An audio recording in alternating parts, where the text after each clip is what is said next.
কারো খারাপ সময় এলে তাকে কখনোই আঘাত দিও না। পারলে তাকে সাহায্য করো, কারণ খারাপ সময় একদিন তোমারও আসতে পারে।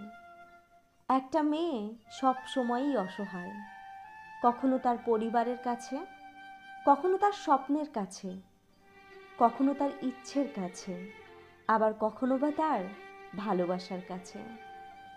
কোনো সম্পর্কে দোষ যারই হোক না কেন, নির্দোষেই চোখের জল প্রথম ফেলে।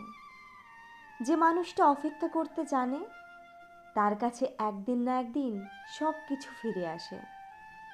যে তোমাকে সত্যি ভালোবাসবে, তার সামনে পরিস্থিতি যেমনই আসুক না কেন, সে তোমাকে ছেড়ে কখনো যাবে না।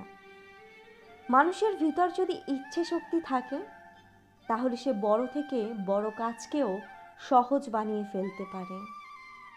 আমরা তাদের ধরে রাখতে চাই যারা থাকতে আসেনি, আর তাদের অবহেলা করি যারা ফেলে যেতে চায়নি। আপনি যদি ফেক হবেন, আপনার সার্কেল তত বড় হবে, আর আপনি যত বাস্তববাদী ও সৎ হবেন, আপনার সার্কেল তত ছোট হবে। এটাই বাস্তব। প্রতিষ্ঠিত হতে কেউ সাহায্য করে না, কিন্তু সাফল্যের পরে সবাই পাশে থাকার বাহানা খোঁজে।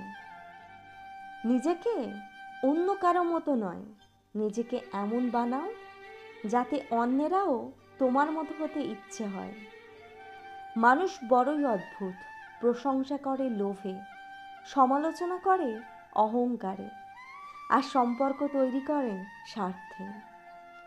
মানুষ চায় তুমি ভালো করো, কিন্তু তারা কখনোই চায় না তুমি তাদের থেকে ভালো করো। বন্ধুত্ব কখনো হারায় না, হারিয়ে যায় সেই মানুষটা যে বন্ধুত্বর মূল্য দিতে পারে না। বেঈমান আর স্বার্থপর লোক কখনো নিজের ভালো ছাড়া অন্যের অনুভূতি বোঝে না।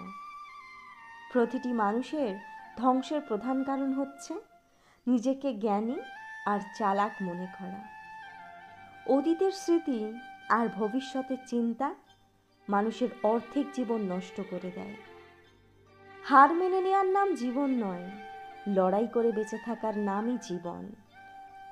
সব আঘাতের প্রতিশোধ নিতে নেই, কিছু আঘাতের বিচার হাসি মুখে উপরওয়ালার কাছে ছেড়ে দিতে হয়।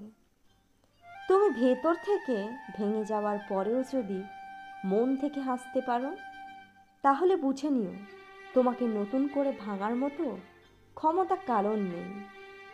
চিরন্তন সত্য কথা, অন্যের ক্ষতি চাইলে নিজের পতন নিশ্চিত।